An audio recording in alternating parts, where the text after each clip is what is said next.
Bismillahirrahmanirrahim.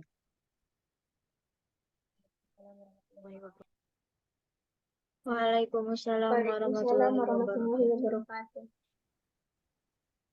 Alhamdulillahirabbil alamin wassalatu wassalamu ala asrofil anbiya'i wal mursalin wa ala alihi washabihi ajmain amma ba'du. Pertama-tama serta yang paling utama marilah kita panjatkan puji besar syukur kita atas kehadirat Allah Subhanahu wa taala, dan tak lupa pula salawat beriringkas salam kita sajungkan kehadiran Nabi besar Muhammad sallallahu alaihi wasallam. Baik, di sini kami dari kelompok 12 akan menjelaskan materi dari pendidikan masyarakat yang berjudul Pendidikan Non-Formal yang Terstruktur, Terprogram, dan Terencana, yang diampu oleh dosen Bapak Dr. Muhammad Nasir SPD SOS MPD dan Ibu Fevi Sunarti MPD.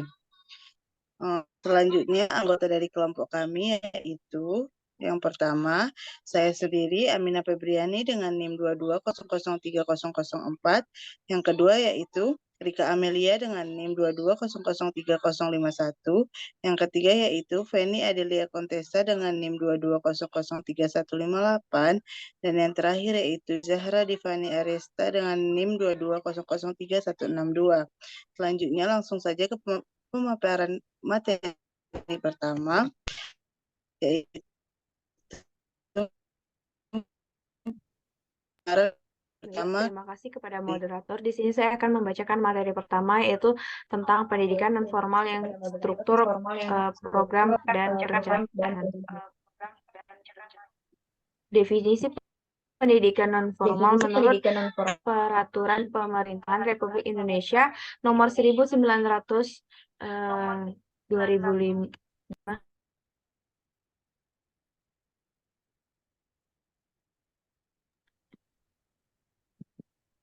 Tahun 2005 pasal 1 ayat adalah jalur pendidikan di luar pendidikan formal yang dapat dilaksanakan secara struktur dan berjenjang. Menurut Sudarjo 2010-13, pendidikan non formal merupakan salah satu dari sekian banyak istilah yang muncul dalam studi kependidikan. Pada akhir tahun 70, istilah-istilah pendidikan yang berkembang di tingkat internasional mula saat itu adalah pendidikan sepanjang hayat atau lifelong education, pendidikan pembaruan atau recruit education, pendidikan abadi atau permanent education, pendidikan informal education, pendidikan masyarakat, community education, pendidikan perluasan attention education, pendidikan mass education, pendidikan social education, pendidikan yang dewasa adult education, dan pendidikan berkelanjutan continue education. Selanjutnya, pendidikan struktur, program, dan perencanaan proses pembelajaran yang mengembangkan kemandirian belajar peserta didik, peran guru sebagai fasilitator, dan tema belajar salim. Pembelajaran terstruktur merupakan proses pembelajaran yang dimulai dengan membuka pelajaran dengan menyampaikan kata kunci tujuan yang ingin dicapai, memaparkan isi, dan di akhir dengan memberikan soal-soal atau tugas kepada siswa.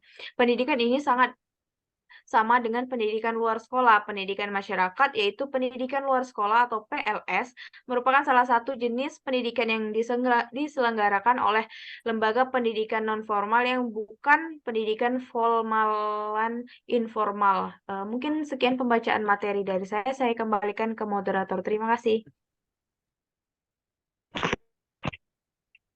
Baik, terima kasih kepada Rika Amelia. Selanjutnya materi pembacaan pemaparan materi selanjutnya kepada Feni Adelia Kontesa. Kepada Feni dipersilakan. Terima kasih kepada moderator. Materi yang kedua yaitu mengenai bentuk-bentuk pendidikan non-formal yang terstruktur, terprogram, dan terencana. Yang pertama itu terdapat pendidikan kecakapan hidup, di mana pendidikan kecakapan hidup ini yaitu pendidikan kemampuan, kesanggupan, dan keterampilan yang diperlukan oleh seseorang untuk menjalankan kehidupannya. Tujuan pendidikan kecakapan hidup ini yaitu untuk menyiapkan peserta didik agar yang bersangkutan mampu, sanggup, dan terampil menjaga kelangsungan hidup dan perkembangannya di masa yang akan datang. Yang kedua, pendidikan anak usia dini. Pendidikan anak usia dini ini diselenggarakan sebelum jenjang pendidikan dasar. Pendidikan anak usia dini dapat diselenggarakan melalui jalur pendidikan formal, non-formal, atau informal. Yang ketiga, pendekatan kepemudaan, yaitu pendidikan kepemudaan, yaitu pendidikan ini untuk memenuhi kebutuhan para remaja atau pemuda. Dengan adanya pelatihan kepemudaan ini diharapkan dapat memenuhi kebutuhan dalam rangka meningkatkan kualitas dan pengembangan potensi diri. Yang keempat, pendidikan pemberdayaan perempuan. Pendidikan ini bisa dilaksanakan dalam berbagai bentuk. Pada dasarnya, untuk meningkatkan kualitas perempuan, baik dari aspek kognitif, afektif, maupun psikomotorik. Yang kelima, pendidikan kesetaraan. Program ini diperuntukkan bagi masyarakat yang ingin menyetarakan pendidikannya seperti pendidikan formal. Biasanya dalam hal ini adanya paket A untuk SD, paket B untuk SLTP, dan paket C untuk SLTA. Keenam, ada pendidikan keaksaraan, di mana jenis program pendidikan keaksaraan ini berhubungan dengan populasi, sasaran yang belum dapat membaca dan menulis. Dulu, program ini dikenal istilah pemberantasan buta huruf atau PBA. Sekarang, program keaksaraan ini terkenal dengan istilah kursus pengetahuan dasar, KPD. Targetnya ialah terbebasnya populasi sasaran dari buta baca, buta tulis, buta pengetahuan umum, dan buta bahasa Indonesia. Yang terakhir itu terdapat bentuk pendidikan keterampilan dan pelatihan kerja. Pendidikan ini lebih cenderung kepada program-program yang sifatnya aplikatif untuk menambah atau memperdalam keterampilan-keterampilan baik di dalam lingkungan keluarga, masyarakat, maupun di lingkungan kerja. Itu saja materinya. Saya kembalikan kepada moderator. Terima kasih. Baik, terima kasih kepada Penny. Materi selanjutnya yang akan dipaparkan oleh Zahra Divani Arista. Kepada Zahra dipersilahkan. Baik, terima kasih kepada moderator. Selanjutnya, saya akan membacakan materi mengenai tujuan pendidikan non-formal yang terstruktur. Program pendidikan ini sering diselenggarakan di daerah-daerah terpencil atau daerah yang disebut kantong terasing yang belum memiliki sekolah dasar. Pendidikan non-formal sebagai penambah pendidikan sekolah bertujuan untuk menyediakan kesempatan belajar kepada peserta didik yang ingin memperdalam materi pelajaran tertentu yang diperoleh selama mengikuti program pendidikan pada jenjang pendidikan sekolah. Kegiatan belajar tambahan ini dilakukan di luar jam pelajaran dengan menggunakan ruang kelas di sekolah yang bersangkutan atau di tempat lain. Materi pelajaran disesuaikan dengan kebutuhan para siswa. Para pendidik pada umumnya adalah guru-guru mata pelajaran yang bersangkutan atau sumber belajar lain yang ada di masyarakat. Tujuan pendidikan non-formal ini berkaitan dengan 3 hal, yaitu yang pertama, memperluas materi pelajaran yang telah diperoleh untuk melanjutkan studi ke jenjang yang lebih tinggi. Kebutuhan ini biasanya dilakukan melalui bimbingan studi, bimbingan tes, atau kursus-kursus dan kelompok belajar. Kedua, mereka yang putus sekolah dan memerlukan pengetahuan serta keterampilan yang berkaitan dengan lapangan pekerjaan atau penampilan diri dalam masyarakat. Upaya ini dikaitkan dengan keterampilan kerja dan berusaha.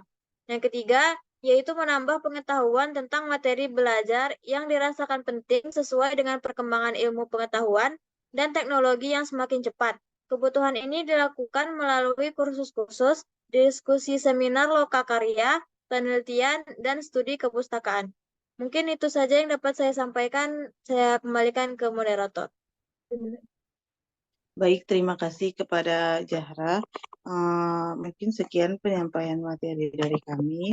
Kesimpulan yang dapat diambil yaitu Pembelajaran terstruktur merupakan proses pembelajaran yang dimulai dengan membuka pelajaran dengan menyampaikan kata kunci, tujuan yang ingin dicapai, memaparkan isi, dan diakhiri dengan memberikan soal-soal atau tugas kepada siswa. Pendidikan ini sama dengan pendidikan luar sekolah atau pendidikan masyarakat, yaitu pendidikan luar sekolah atau PLS merupakan salah satu dari jenis pendidikan yang diselenggarakan oleh lembaga pendidikan non-formal. Sekian pemaparan dari kelompok kami. Mohon maaf atas segala kekurangan. Kami akhiri. Wassalamualaikum warahmatullahi wabarakatuh. Waalaikumsalam warahmatullahi wabarakatuh.